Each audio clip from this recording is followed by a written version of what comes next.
I love life. You know, so many... I just love life. I love life. You know, so many people come and say, how come you smile so much? And I'm like, well, it's a long story. She walks the busy streets looking for earnest needs. Cause in her mind there is more left in the soul. Deeper down she has The desire for me to be independent and live a normal life and a full life is a dream of mine. I really just want to put limits aside and live life to the fullest and just going for it. To overcome an obstacle, you have to realize where you are and to visualize yourself overcoming these obstacles. To focus on the positive things that we do have, using everything that we have to the best of our ability. Many people look at me and say, Nick, how come you smile? How come you're so happy? And I want to be like you. And I don't mean like, you know, I want to be like you in a prideful way, but they see the strength in me. Amen. You look at me and you want the confidence that I have. You want the smile that I have. Many people ask where it's from. And so now I'm going to tell you where Nick's smile is from. You're beautiful, just the way you are.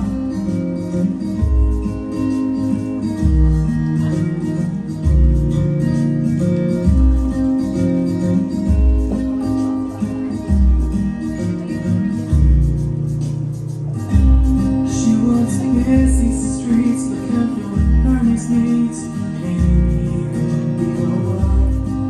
Cause in her mind there is more left in the soul.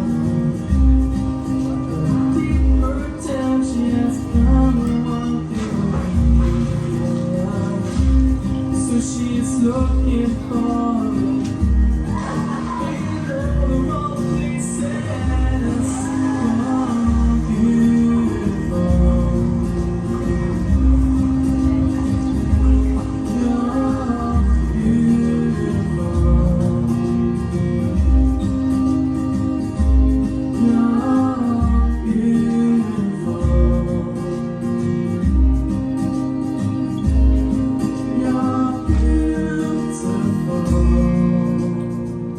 Just the way you are.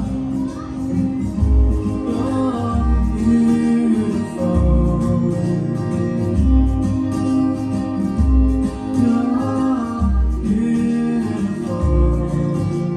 You're Let's do it again. just the way you are. Hallelujah! God is good!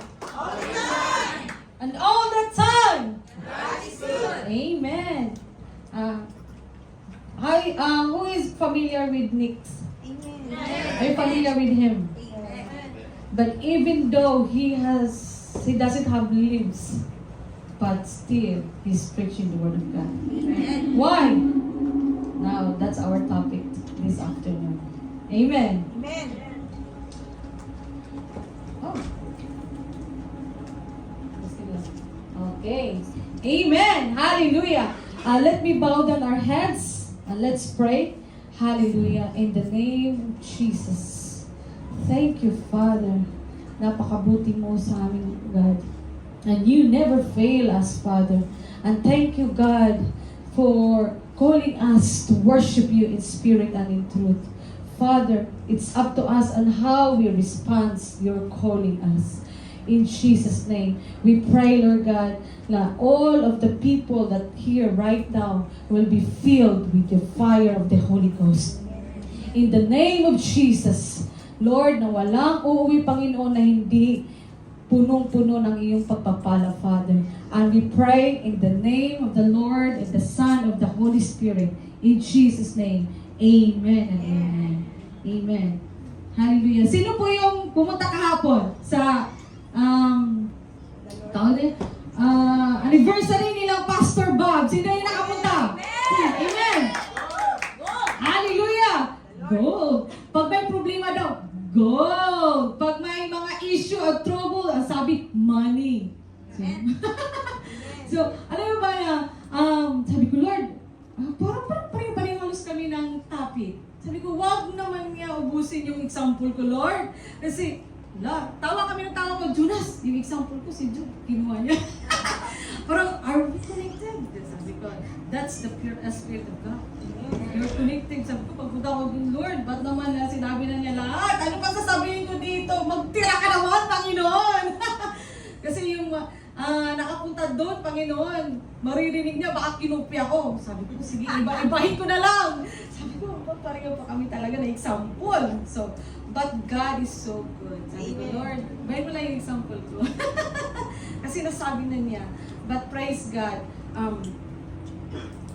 Okay, our topic this afternoon is about God's calling. Sabihin natin, God's calling. God's calling. Okay, can you tap the person next to you? Sabi, you called by God. You called by God. That's why you're here. Amen. Mamaya, yugyugin niyo yan mamaya, okay? Hallelujah! Alright, okay. Thank you, Jesus. Nagano ako kasi nagta-timer ako eh. Father, in Jesus' name. Okay. Next, can we read this text together? Ready? Read. We know that in all things God works for the good of those who love Him, who are being called according to His purpose. Okay. Baka ikaw yung topic ngayon. Do you have purpose in life? Amen. Yung malakas na amen. Dito ka banda. Do you have purpose in life? Amen. Amen. Dito naman. Do you have purpose in life? Amen. Kasi kung wala kayong purpose, why you are here? Why you are here in Abu Dhabi, by the way, if you don't have purpose? Of course, you have purpose. You want your family to have a green pasture, right? Amen. You have to feed your family, your siblings, your parents back home. Amen. To have a brighter future. That's why you're here. Amen. And why you are here in the church? Because what? God's call. God's call. Hindi na masyado. Why you are here in the church, by the way? Because what? God's calling. Hindi ko alam kung anong sasagutin ko. Huwag naman kayo manundigo. Okay, why you are here in the church? To praise the Lord my God for His purpose. Wala talaga matutulog to kasi question and answer, no? Amen! But that's how God works. Actually, sabi ko, Lord, bakit ginawa na naman ni Pastor? Sabi ko, ito yung the Spirit is connected. Amen? Hallelujah. So, ganito. May mga questions. Sometimes you have question, what is my purpose in life? Why I'm here? Amen? Tapos, this one. Okay? Well, another example. Maybe, okay, yung mga single dyan. For example, marriage is calling you. Are you going to accept or decline? Ang lakas to na. Hallelujah! Sa mga single dyan. Okay? Are you going to accept or decline? Miss call. Bakit ganon? Okay, next. What if God called you to be a doctor or a teacher? Amen. Sino dito yung mga degree holder? Amen. Yung taas kamay, come on, huwag kayo maya. Degree holder, bachelor degree. Okay? Pag hindi nyo pa nagamit yan, professional yan, ask God. You are serving the great big God. Do not limit the Lord in the box. Ginawa ko din yan before.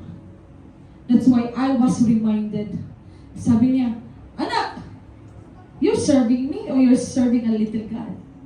Sabi ko, Lord, I'm serving a great big God. But parang walang ganun. No? It didn't happen to you. It didn't show the faith that God imparted to you. You have to increase it. Think big, ask big, and pray big to the Lord. Maybe, hindi nyo pa na-pray yan kay Lord. Lord, alam ba, you have to God knows your heart. God knows what is in your mind.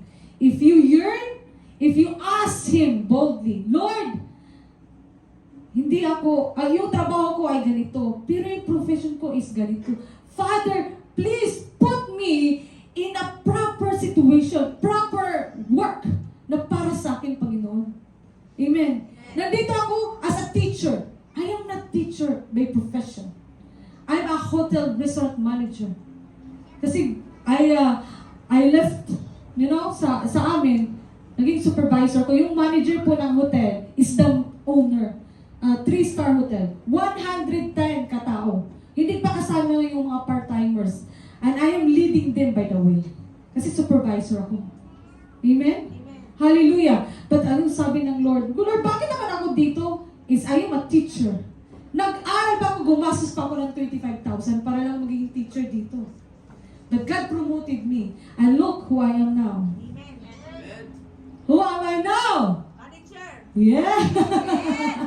Ginamit ng Lord ang professions ko dito to manage this royal garden and to handle the wedding or any events. Kasi yan ang profession na binigay sa akin ng Lord.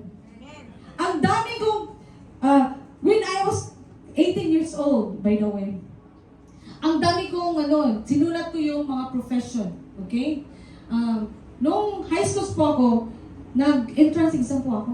UP, University of Santo Tomas. Pasado ako sa entrance exam. I am allowed to go there. However, because of our finances, can't entrance me. Ganun. My lowest score sa high school po is 89. And that was a math. I don't like math really. So 89. Yung average ko po ng grade is 96 point something. Diyan ang high school ko. Pero hindi ako nag-study because I am working student. Magbasa ng libro, sa gabi hindi ko gagawa yan. Because on that time, I was a working student. Magkaroon ako ng time na magbasa ng libro. On the time na may lecture. Pag exam, sige, basahin ko na lang yung yun pa yung exam natin. Pasado naman. Okay? Na-separate po ako sa, yung classroom po namin, may ordinary classroom yung mga high school. Iba po yung row namin. Yung SPED. Are you familiar with that? Na ordinary high schools is there, but first year, second year, third year, fourth year, apat lang na row na nandun. As andun ako. Hindi naman ako nasa study. But I don't know if I will answer the exam, I can answer it properly. And I know which one is wrong, which one is right. So sabi ko, Lord, because on that time, I was a working student, working in my grandparents' house. 9 years old, tinawag ako ng Panginoon. 9 years old ako noon, na sabi ng Panginoon, my child, I'm gonna use you. Noong pumunta ako sa bahay ng lola ko, 30 years old ako noon. Yung lola ko is puro Katolik talaga. Katolik talaga siya. So sabi ko, Lord, gusto ko mag-serve sa iyo. Ang layo ng church namin, 6 kilometers. I just walk. Tatlo kami, si Brian, si Archie, tapos ako. 13 years old, every Saturday, Sunday, we are just walking, going to 6 kilometers walking. 13 years old ako. Kasama ko yung mga kapatid ko. Mas bata pa kang, Esther. Sabi niya ang kapatid ko, Tilay, yung church ng luna natin, Catholic church, 5 minutes lang nandun na tayo. Bakit dito tayo sa tambakan na to, Tilay? 6 kilometers ang layo. Ang dami pang mga ahas, ganito kalaki. Kasama namin naglalakad. Kasi we are going to walk in the shortcut, of course. 6 kilometers. How many hours? But it said, when we reach there, imagine, when we reach there, from 12 o'clock in the noontime, naglalakad na kami, papunta doon sa church. Pagdating namin doon, tumatakbo kasi kami, para maging 3 hours na yung lakad namin, takbo talaga, maglalaro pa kami. Tapos nanguha pa kami ng mangga, kasi maraming mangga doon sa unahan, gano'n. So pagtaga ng mangga noon, tapos, yun ang bitbit namin, dali namin sa church. Sabi, hindi na alam na pastor, kinuha lang namin yun. Sabi ko, Pastor, may mangga kami! Pero may baon-baon kami ng mga saging. Okay? Kasi ganyan yung ano yung generous heart ba na binigay ng Lord sa akin. Noon, kahit 6 hours kami, 6 kilometers naglakad namin, yung bag namin, punong-puno ng fruits. Kasi, pagdating namin doon sa church, tumatakbo na yung mga anak ng pastor. Lalisir! Magano niya.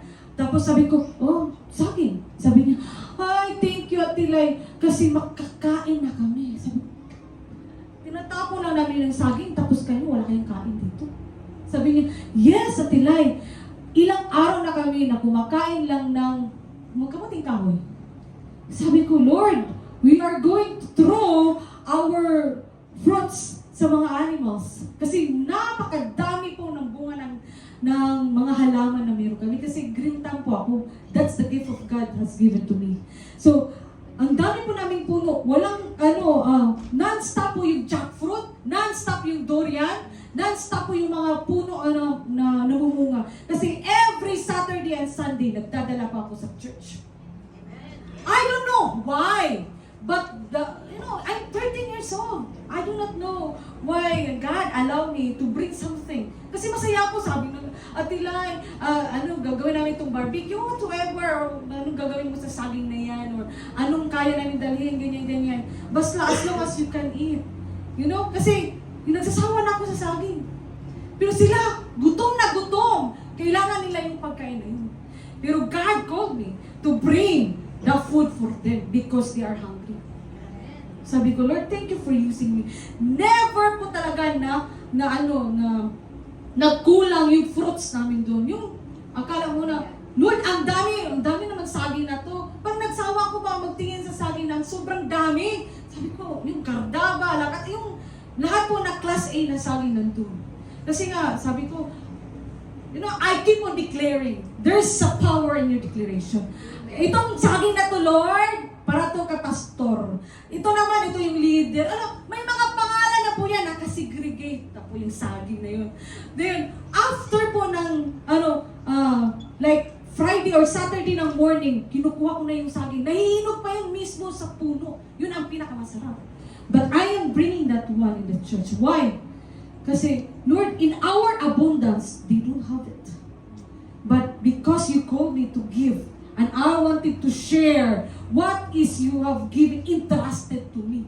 Hindi ako maging selfish, Lord, sa ano man meron kami kasi we have this kind of abundance. For 6 years, nandun ako sa lula ko. Yung luya, ginger, okay? Ginger. Isang ganong row, parang kasada nito. Ganon kalaki yung kasi 12 hectares yung lulo ko. Yung isang kasada na yan, from, parang halos isang traffic light to traffic light, ganun kahaba yung, tinaniman ko ng luya. Isang harvest po, 300,000. 300,000 isang harvest. Kasi pagka nagtatanim ako, maglilis ako, magti-12 o'clock na. 1 o'clock, tatakbo na kami ng church. 6 kilometers. Hello! Tayo mahirap na tayo pumunta ng church. 6 kilometers po. Tinatakbo namin yan. Takbo na kami yan kasi nga, kailangan namin pumunta ng church, magpa-practice. 13 years old, nag-lead na po ako ng praise and worship. Ako lang mag-isa. Bakit? Because I respond the calling of God. I'm not selfish of what God has given to me. Tapos, sabi ko, Lord, ang bait mo, Panginoon, sa akin. Grabe yung 18 years old. Hallelujah. 18 years old po ako, tinawag ko ng Panginoon na mag-aral sa School of Ministry. Pastor po. Nag-graduate po ako ng 20 years old. 2 years po ako nag-aral in the School of Ministry. I was studying that one. Actually, I'm allowed to minister for a wedding. I have a license to minister. If you and me. Pero sabi ko, ang hirap kasi ng buhay ng papa ko. Ayaw kong sumunod. So, sabi ng pastor, Carla, God use you to minister. Sabi ko, ayoko. Natapos ko lang yung but I refuse because I know how hard and difficult to stand being a pastor. Sabi niyo, but sayang naman tong license. Having a license license, you have to take an exam, by the way. So, nag-take pa ako ng exam, pumasa pa ako. Binigyan po nila ako ng license. Pero I didn't take it. I refused. Because I don't want to walk with it. Kasi natakot ako eh. Natakot ako sa responsibility being a pastor. Being a pastor or a minister or a leader is not a position. It's a responsibility. The highest calling is the greatest responsibility you have. You have to kneel before the Lord. Ganun po. Yung being a cell group leader, it's not easy. Amen. Amen. Alam ko yung struggle ng mga cell group leader. Alam ko yan. Kasi I am one of them. But grace be to God because of the passions has given up to you. Kaya you overcome it. Amen. Hallelujah. Next one. Okay. If God gave you the gift, use it. Hallelujah.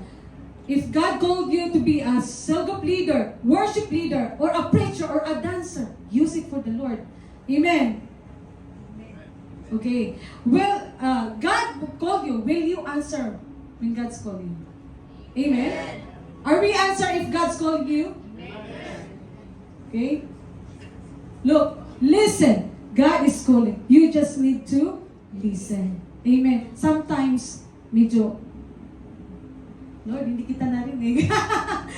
Okay? Pag nagbulong yung Panginoon sa'yo, it's up to you if you respond or not. Okay?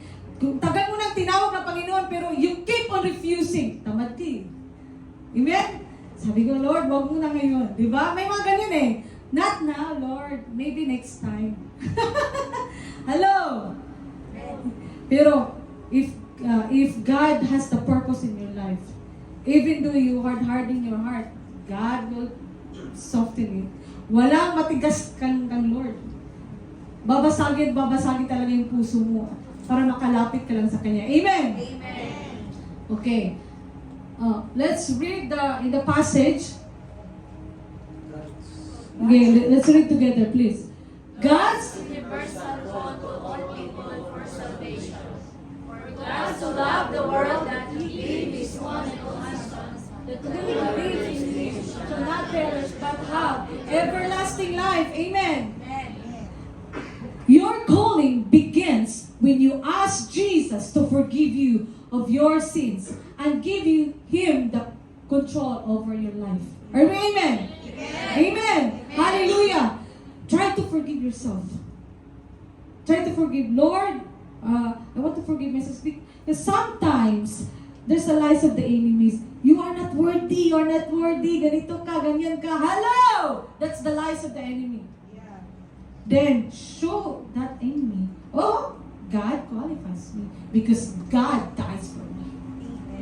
You said, kung alam mo yung salita ng Lord, pag hindi, anong verse yun? Anong verse yun? Masaya na yun. The scripture says that some verse yun.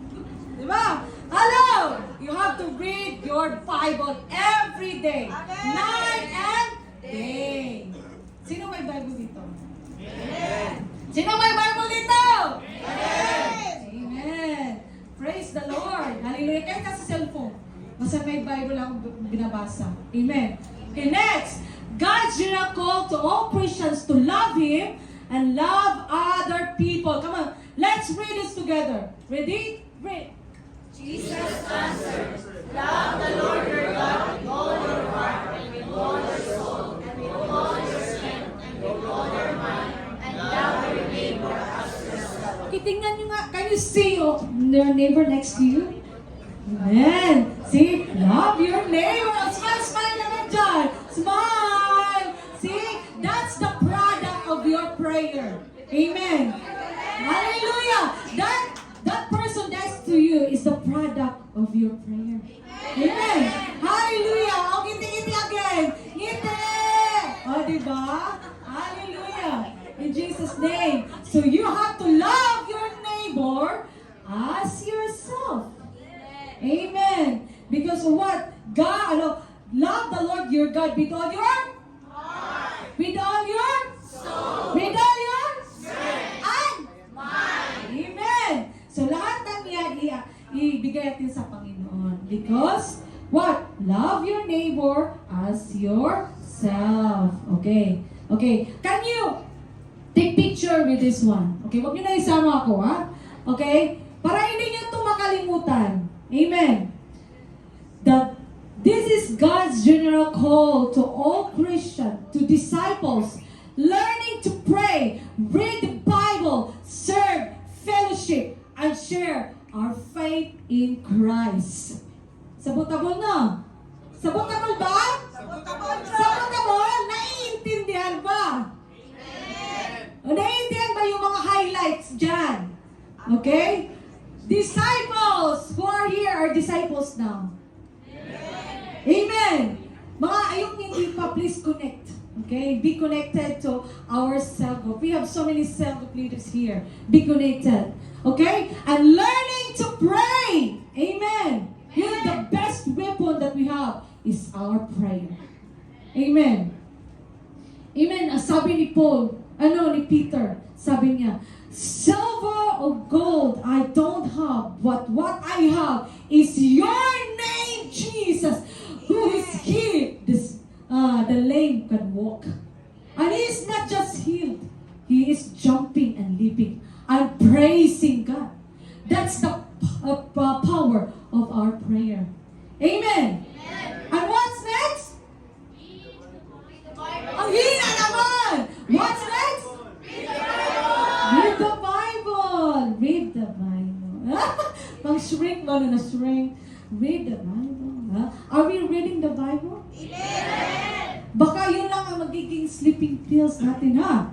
Hello! Gawain ko yan, kaya natatamaan ako eh. Email na pala ako. Nakatulog na pala na ginawang sleeping pills. Pero huwag ganon. I rebuke it in the name of Jesus. Amen. We have a daily devotion. Okay? Pag isang araw, 2 araw na hindi kayo nakabasa ng Bible, nako!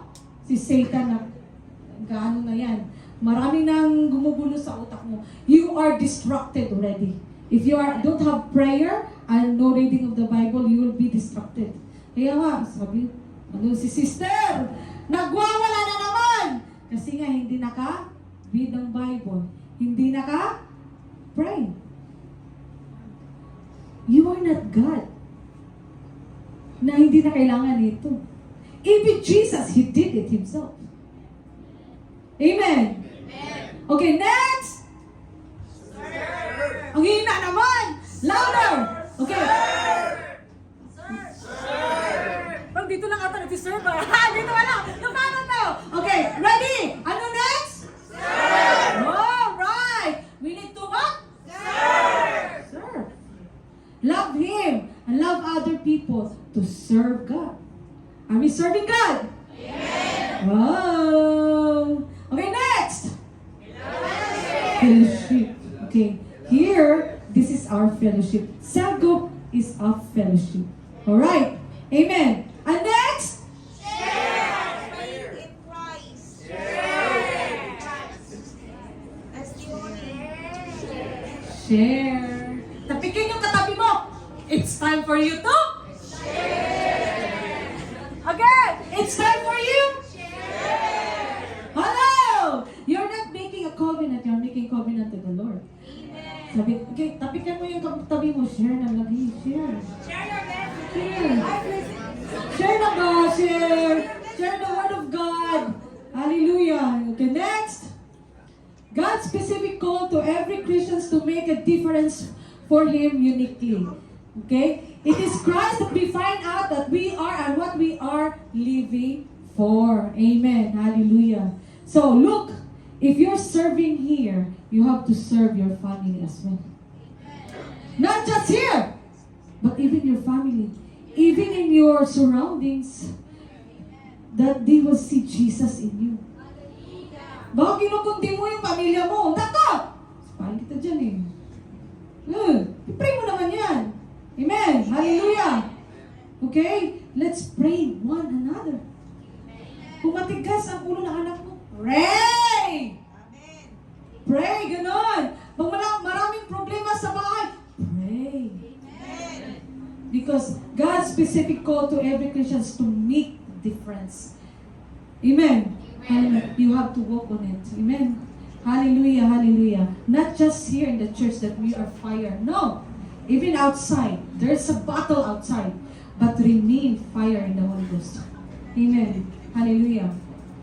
Passions ignites your calling. Sige, let's read together.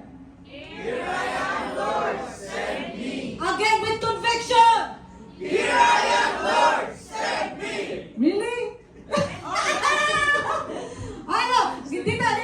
Dito. With conviction. Ready? Here I am, Lord, send me. Dito naman. Ready? Go. Here I am, Lord, send me. Okay. Next. Ha? Next week, makikita namin yan, ha? Yung ganyan passion, ha? Alright, so, passion for calling is stronger than? Pero kung nag-desire ka lang, you don't have passion. Pag konting kilabot lang, galit ka na. Konting ano lang, give up na ako. Because you don't have that passion. So, Lord, it's not by desire, but by passion to serve you. Amen! Okay, again, passions for calling might periodically wane. Okay? Periodically wane is like it deteriorate. Okay? Sometimes we feel tired and diminished. However, but it won't go away. You feel like you just can't do it. Yung pagod ka, nababurnout ka, it's normal because we are human. But the passion na binigay ng Lord sa'yo, oh, kahit napagod ako, Lord, mag-rest lang muna ako. Amen. Tapos, okay, battle na naman. Diba? Amen! Hallelujah! Hallelujah! Do not stop serving the Lord because you have the passion. Amen! Hallelujah! Okay? Experience clarifies your calling. Okay? This whom Jesus sent out after instructing them, do not go in the way of Gentiles and do not enter any city of the Samaritans, but rather go to the lost sheep of the house of Israel. And as you get preach, saying, the kingdom of heaven as at hand.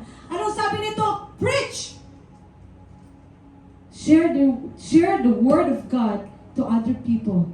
Yun ang sabi, sino sa lost sheep? Hindi yung galing sa kabilang church. Ha? Hindi yun, ha? Sa lost sheep. Yung mga hindi pa nakarinig sa salita ng Panginoon. Amen!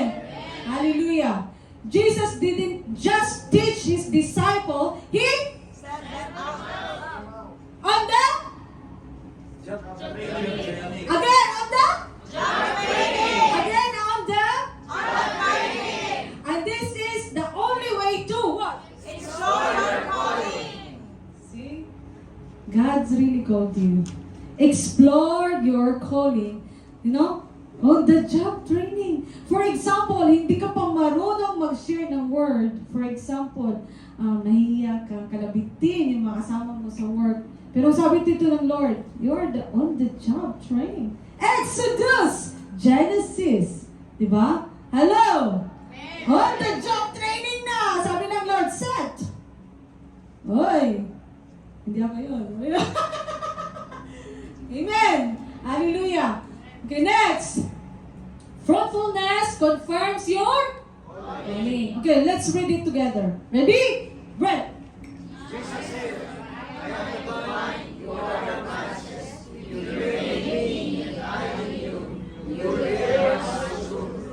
Amen. Okay? Let's read it together. The only way to bear fruit in your calling is to what? Again? Stay close to Jesus. And the next one is? Sa? EGR! Yung hindi pa nakapag-EGR, kalabitin nyo na! Mag-EGR ka na! Amen! Hallelujah! Hallelujah! Alright, I'm learning Pipson. Okay? So, yung mga training natin. Amen. And where He is leading you, never fear. Even if what you think your calling turns out not to be, okay? Akala nyo lang, taga-tugtog ka lang, taga-drum ka lang. Hindi yan ang calling ng Lord sa'yo. God sent you to share the Word of God. Amen. And He will show you where you will bear the most fruit. Di ba? Akala nyo si AJ taga-tugtog lang yan. Hindi. He's a good preacher. Amen. Amen. Paglakaran niya yan. Praise be to God. Hallelujah. Okay. Next. Eventually, after some time, if this is God's fruitfulness is what? Yes. Sa mga wala kang kasama sa seal group nila, okay? If you are being faithful to the Lord, this will God will give it to you. Fruitfulness will follow you. Amen. So do not just discourage. Keep going, keep going. Stay close to God. Okay? Then you will discover that you're good at it and you really do like it. Amen. If you are walking on what God has given to you, lalo na yung mga my prophetic name, walk on it. Because it is not an accident that God has given to you that name. Because God has purpose on your life. Amen. So makaintindihan, yung mga nag-EGR kayo, mag-EGR na kayo! Okay. Hardship, failures, refines, and strengthens your calling. Okay, let's read it together. Consider pure joy, my brothers and sisters, whenever you face trials, depression, problems of many kinds, because you know that testing of your faith produces perseverance. Let perseverance finish its work, so that you may be mature and complete, not lacking anything. Amen! Hallelujah! Hallelujah! Ang ano no, intendable no? Intendable, di ba? Intendable or sabotable? Sabotable. Di ba? Consider it pure joy. Na sabotable ba natin? Or na intendable? Sabotable. Di ba? Yung kahit may hardship and failures upon failures, look, it refines and strengthens your calling. Do not discourage. Lord, bakit ito yung binigay mo sa akin? Bakit may mga problema? Nung sabi ng Lord kay Job, shake it. Go! Yun pala yun, no? Hallelujah! Grabe talaga ang ano. It's not just a pure joy, but go. Yun pala yun. Amen! Hallelujah! My hardship, my failures man dumating sa buhay mo. Sabihin mo, oh, gold. Amen! Amen! It's a gold. It's a money. Amen! Hallelujah! Because that is your test of your faith. I-test ko nga to kung saan to, kung hanggang saan lang to. Pag mag-discourage agad to, agoy, hanggang dito lang pala. Look, you cannot be trusted with big if you cannot be trusted with small. Amen. Because if you cannot handle the small things, how are you able to handle the big things? Kung yung problema mo ng 10,000 hindi mo ma-handle, paano na lang ang 100,000 na problema? Di ba? So, kaya nagtataka ka, ba't na-limit yung skills ko? Di ba? Bakit na-limit yung kakayahan ko? Because there's something wrong with you actually. Why? You limit the Word of God. You limit the power of God. Increase it. Pray, think, and ask big to God. Baka nag-antay lang yan sa'yo. Amen. Hallelujah. Okay, let's read. The hardship and failures that you learn in life will prepare you for God's great blessing. Amen. Hallelujah. Hallelujah. Okay? Look. Tingnan nyo. Ito yung mga tao na akala mo napakahuli, no? Hallelujah. Tingnan nyo. Sa inyo kung ano sila. Alright. Oh. Diba? Sabi mo, Lord, nagda-doubt ako kung am I called? I am not worthy. I am a sinner. Lord, ganito yung ginawa ko before. But when God called you and cleansed you and saved you and forgive you, then go, walk according to the will of God. Kasi no one will condemn. Even God didn't throw stone to that lady. Amen. Who will condemn you? No one. It's up to you. It's up to you on how you're going to respond on the word of God. Look, Sarah is what? Impatience. She's not perfect. Look, Peter is what? Temper. Look, Jacob is what? Cheater. And look at David. David is a man after God's own heart. Like, who is then? Had an affair. Look at Elijah. Depressed. And Jonah, ito si Jonah, pero masakit ang ulo dyan. Ito, Jonah talaga, disobedience talaga yan. O, run away na. Run away talaga, nag-groom na yan. Diba? Disobedience si Jonah. Pero look, even though na pumunta siya sa ibang lugar, pero binalik siya ng Panginoon. Sinukas siya ng malaking isda. Yan. Kung ayaw mo pala ng magandang daanan, gusto mo talaga yung sukain ka sa isda, yun ang gusto mo. Okay, Lord, sige na, yes to you na. Ha? Gusto mo talagang ganun, no? No, sasaktan ka muna para mag-yes ka. Ganon? But, look, have you noticed what these people had in common? They are not perfect, right? Despite their past and shortcoming, God still Choose them. Amen. And God does not call. He qualifies the call. Again. God Does not call the qualifies. He qualifies the called. Amen. Amen. Intindihan niya. Okay? Conclusion. Jesus sacrificed for our sin on the cross. And He's calling to each of us to love, Others. Love us. become fully who He created us to be, and doing what He created us to do. Amen. Hallelujah. Hallelujah. Thank you, Lord. May naintindihan po ba tayo?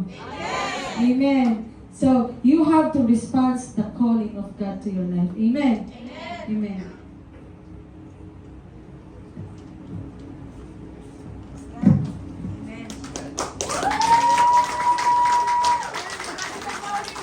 Hallelujah. Sino bang nakaitin dito na itinawag ka ng Panginoon? Huwag mo nga, sir. Understand